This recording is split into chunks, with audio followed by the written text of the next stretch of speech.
Hello viewers, good morning. So आज मैं बात करूँगी बेसिकली अपनी डिटेल स्ट्रैटेजी के बारे में। काफ़ी क्वेश्चंस आ रही थे, काफ़ी कमेंट्स आ रही थी कि मैम आपने प्रिपेयर कैसे किया, क्या कुछ हार्डशिप्स आई, और प्रिसाइज टिप्स की किया कैसे, क्या क्या बुक्स वगैरह रेफ़र की। तो आज मैं अपनी डिटेल स्ट्रैटेजी आपके साथ शेयर करना चाहती हूँ। First of all to begin with थोड़ा सा रूटीन बताती हूँ कि मेरा दिन का रूटीन क्या रहता था। तो मेरा रूटीन रहता था कि मैं 10 से लेके 4 बजे तक सोना रहता था मेरा, और ये I used to stick hardly to it, I mean hardly as an strictly to it. तो 10 बजे सोना, 4 बजे उठना। बीइंग अ मॉर्निंग पर्सन, सुबह मेरी पढ़ाई अच्छी होती थी। 4 बजे उठने के बाद रात को 10 बजे तक सोने तक आप डेली रूटीन एक्टिविटीज़ का थोड़ा टाइम निकाल दीजिए, खाना पीना और नहाना वहाना। उसके अलावा जो बचा हुआ टाइम जाता था वो सारा एक्चुअली रियली डेडिकेटेड वाली स्टडीज़ में ही जाता था। कई बार ऐसा होता था कि व्हाट्सएप वगैरह के कारण या इसके कारण डिस्ट्रैक्शन होता था, तो मैंने अपना व्हाट्सएप डिसेबल कर दिया था। जितने भी ग्रुप्स में मैं मेंबर थी, मैंने ग्रुप्स को एग्ज़िट मार दिया था। So basically I had taken a back seat from social media completely.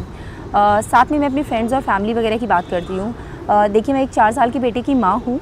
जब मैंने अपनी पढ़ाई की शुरुआत की तो एक इमोशनल आउटबर्स्ट भी आता था, क्योंकि मैं अपने बेटे से अलग रह के पढ़ाई कर रही थी। तो शुरुआत में मैं क्या करती थी कि मैं उससे वीडियो चैट वगैरह करती थी, बट आई फाउंड कि उससे मैं और ज़्यादा डिस्टर्ब रहती थी, बिकॉज़ ज़्यादा इन्वॉल्व होने से वही थॉट्स माइंड में रहते थे। तो मैंने फिर और थोड़ा सा हार्ड डिसीजन लिया। I completely stopped interacting with my son, with my mother, father, everybody. मैं अपनी मासी के यहाँ रह के, गाँव में रह के तैयारी कर रही थी, और मैं लिटरली किसी से बात नहीं करती थी। और functions, any celebration, phone calls, almost सबसे मैंने नाता तोड़ दिया था। तो मेरा आप 10 से 12 घंटे लगा सकते हैं कि हाँ, 10 से 12 घंटे डेडिकेटेड स्टडी के निकल जाते थे।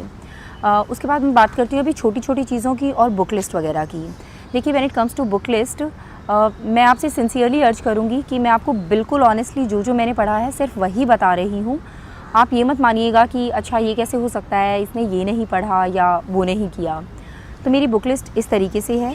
क्लास 6 की जो एक सोशल साइंस की बुक है वो मैंने कंप्लीट पढ़ी थी, जिसमें कुछ ज्योग्राफी का पोर्शन है और कुछ हमारा हिस्ट्री वगैरह का पोर्शन है, Harappan culture etcetera etcetera.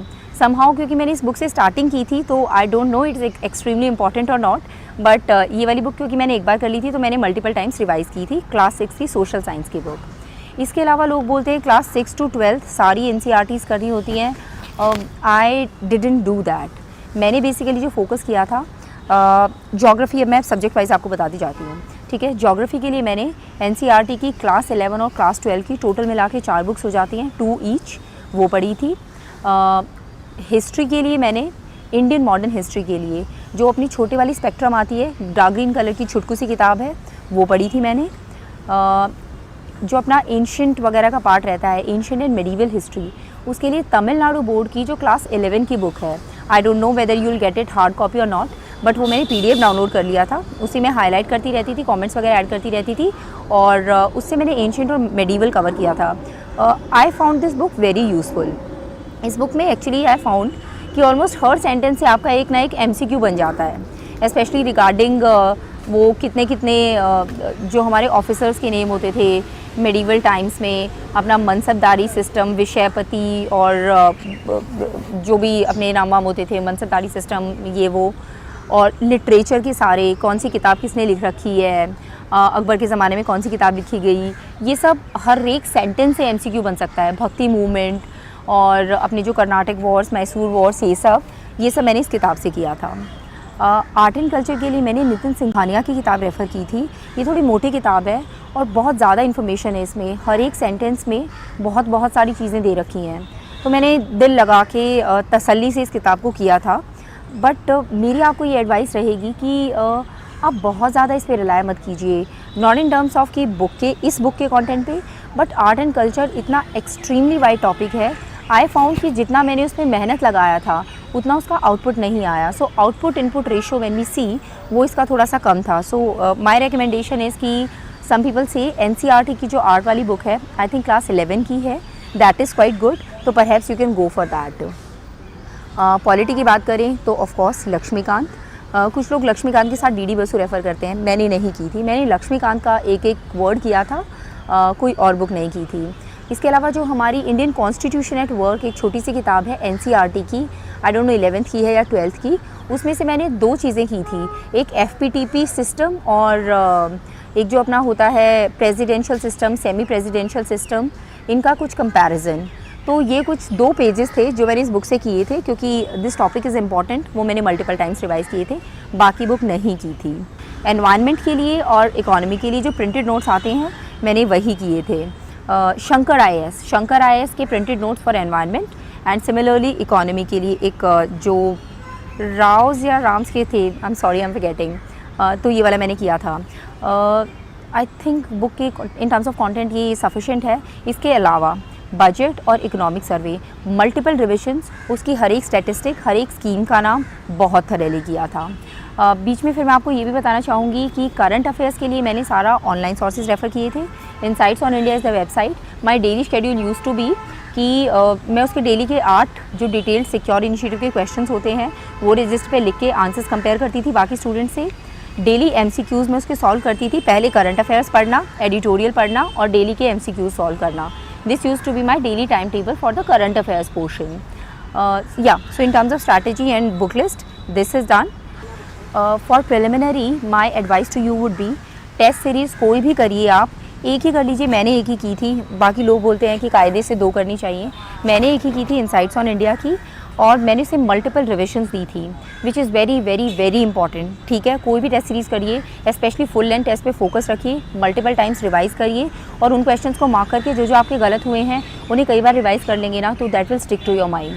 So yeah, that is going to be my advice for preliminary. When it comes to my optional, which was sociology, मैंने सेल्फ स्टडी किया था, घर पे बैठ के ही प्रिपेयर किया था।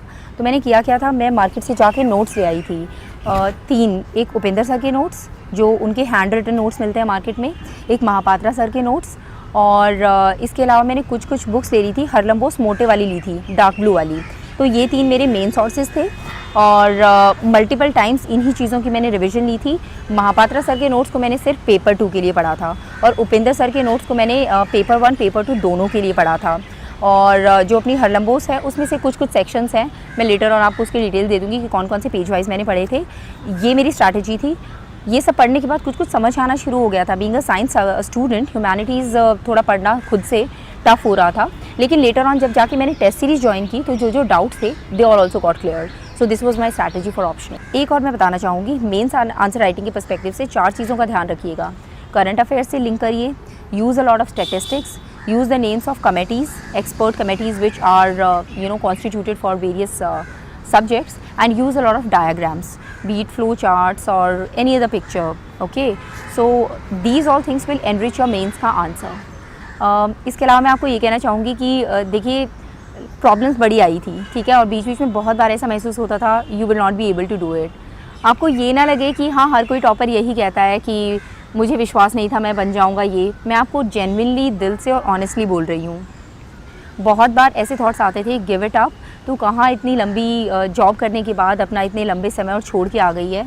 बट उस टाइम पे मैं अपना सिर्फ और सिर्फ माइंड में अपना एम लाती थी, जिस एम के साथ, जिस जज्बे के साथ शुरुआत की थी, लेट मी कंटिन्यू दैट।